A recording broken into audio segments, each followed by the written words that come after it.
why your lower back isn't getting better. Why? Because we're thinking in localized terms instead of globalized terms. Meaning, I feel this area that's tight and I'm stretching this area. We're not thinking in the globalized positions of the body, front and back. Very simple. We're wrapped up in this concept of treat the area of pain. Now, I'll tell you why this is wrong. Because if I were, for example, to pull on the front of my pants, I use this analogy all the time. It works very good. If I were to pull on the front of my pants, right, I would say, oh, it feels tight back here. It feels tight in my lower back. That's exactly what is happening, right? I'm being pulled from the front. So then I go ahead and I stretch it. I do some yoga twist or I stretch the lower back out. And yeah, it feels better. But all I've done is taken out the slack, you see, and I've actually allowed this front pull to get even more room to pull forward even more.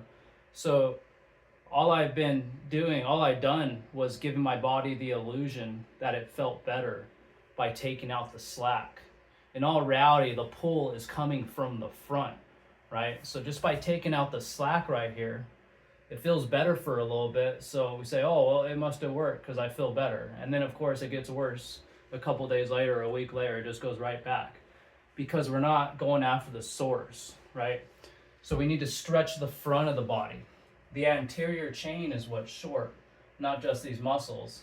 And if you want to get local, you know, these muscles in the back right here, the psoas and so forth, they come around and they pull on the lower back like that, just like I'm doing with my waistband right here. So the solution is not to stretch these muscles. They're already weak and long. Just because something is tight does not mean it's short, right? Tight is an irrelevant term. The only thing that matters is if the tissue is short or long. That's what's important. So the solution is to stretch the front, the whole anterior chain, doing a variety of stretches. And first, myofascial rolling, of course, to break it all up and make it pliable, to make it elastic to begin with. But in short, it's real simple, right? We stretch the front and we activate the back, right? We strengthen the lumbar muscles. We strengthen the lower back. We don't stretch them. Now, it's okay to keep a little, flexibility in there and stretch, but to go out of your way and stretch an already long muscle is really doing you harm, even though it feels good. Just because something feels good doesn't mean it is good. So what we want to do, again, is to stretch the front, doing a variety of stretches, hip flexor stretches, and so forth. Because, right, that's what's being pulled. That's what's pulling the lower back of these hip flexor muscles. And not just those, the whole anterior chain, starting from right here. And to go even further, our neck is happening the same thing with our necks, right? We're being pulled forward from the front right here. But you can see it's these muscles that attach to the sternum and collarbone, right? The pull right here from looking forward to looking down and everything. That's what's causing the neck to come forward. So it's the same as the lower back. So again, we would stretch these muscles in the front, just like we'd stretch the hip flexors in the front, and we'd activate, engage, and shorten the long muscle chain in the back, right? So if I were to stretch my neck, another example, right? It'd feel good and everything. I'd be taking some tension out and it'd feel good. I mean, that's the trick. It feels good, but it's really not. It only feels good temporarily because you've taken the slack out of the muscle. So we strengthen by doing chin tucks and band resistant exercises and things like that. Now with the lower back, we want to do floor-based exercises and posterior chain activation exercises like glute bridges, marches, really focusing and putting a lot of emphasis on planting the lower back on the floor to strengthen those weak, long, underactive muscles. And yes, they are tight, but they're long. And they're only tight because they're being pulled from the front. So that's the solution. We stretch the front and we activate the back. Now, yeah, stretching's important and everything, but the real source is the weakness. So if you're to do one thing, we would want to do the posterior chain activation exercises more than anything.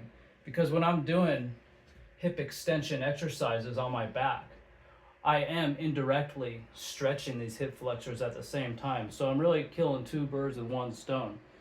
So the source of everything, more so than the tightness being pulled forward, is the underactivity of the posterior chain.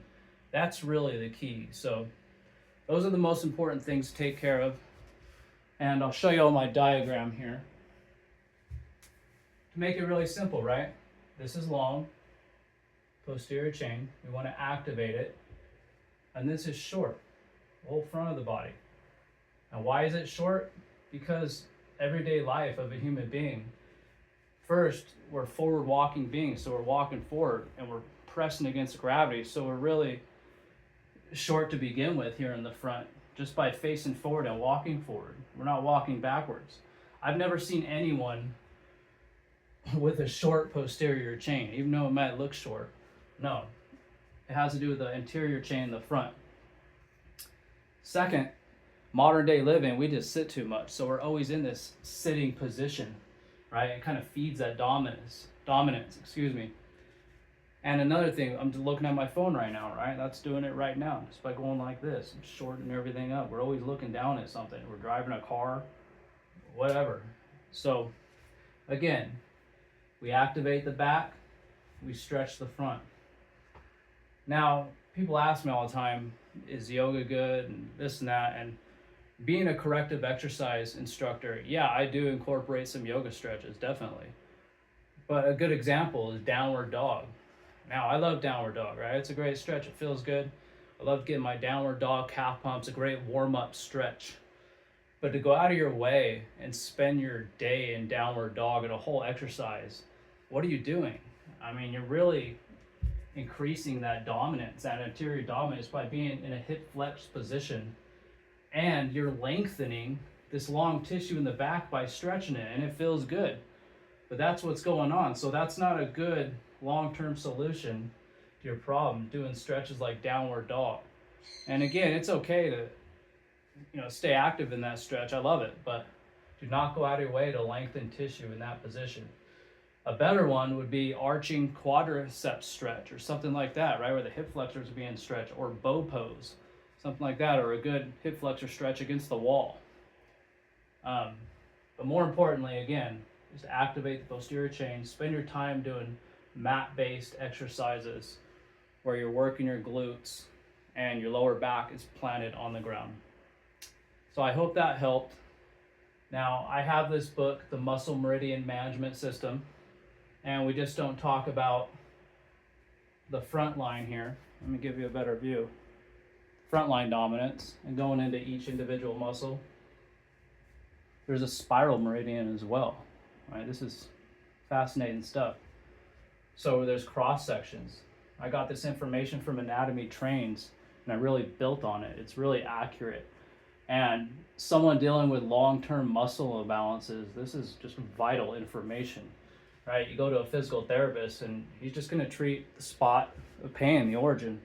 And physical therapists are great at what they do, but what they do is like post-rehabilitation for surgeries, injuries, and stuff like that. Point A to point B, muscle isolation. But when you go in there with a long-term back problem or a muscle imbalance, do you really think they're going to take this into account? Probably not, right? They just want to make you feel better. And by stretching the area of pain, they give the false illusion that it does feel better. They're happy, you're happy, and they got a customer for life. So there's a lot to do with this. If you're interested in my book, I'll leave the link on the bottom, but yeah, check out my videos. I really incorporate a lot of this. I put myofascial therapy first because to get stretchy and stretch all this front we're talking about, we have to be pliable, right? We have to be pliable enough to stretch it. It really helps elongate the tissue and make it elastic. Now that leads to flexibility. And then the flexibility is going to lead to a greater range of motion.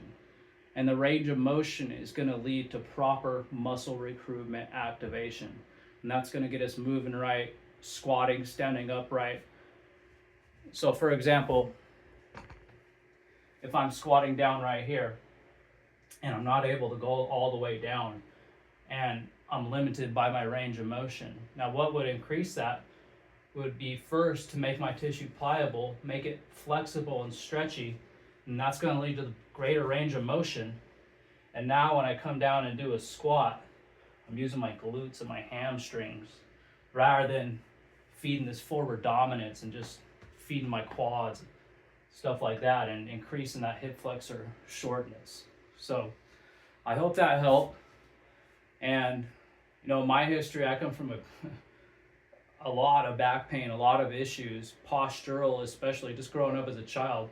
I had very bad lordosis, and it's something I always have to work on and strengthen and keep these muscles really strong and active. Because if I just stretched it like I did my whole life, you just have back pain and it never really gets better. So this is what has helped me, and compounded with all the postural stuff. I raced motorcycles for a long time, so I really smashed up my vertebrae really, really bad, compounded with just the poor postural issues I had growing up, and you know, just lack of confidence, just walking around like that. And here's what happens to the lumbar spine too: when you're hunched over, right, the neck has to look forward. So you mess up the cervical spine looking like that, it hyperextends it, becomes underactive and long. And to look forward, your rib cage has to shift forward, the lumbar spine has to bend, and it makes it even worse, right? So we really have to emphasize strengthening the lumbar, strengthening the cervical spine by doing those exercises consistently and putting that first over anything else. Corrective exercise does come first. And anyone who disagrees really hasn't had any real issues or had to deal with it themselves, because it's that important. And you can get great exercises with corrective exercise. I mean, when I work out people, I don't even touch dumbbells, to be honest with you. There's a time and a place for that, and it's fun, it's superficial work, but there's so much to be gained off range of motion. I mean, how many people do you know can actually get down into a really deep squat, really use all their legs without compensations? Same with the push-up, there are a lot of stuff. And just not range of motion, but planes of motion. You know, laterally, sagittally, rotationally. There's so many areas to grow before adding weight. And gravity's our best friend. And I see it all the time. People have the best physiques or in the best condition overall. They don't go to the gym that much, right? They usually do calisthenics stuff, body weight exercises, and things like that. So yeah, I hope this all helped. I'm going to leave the link to my book in the bottom, but any questions, let me know. And please follow and subscribe. And I would love to make a difference in your body and health. Bye.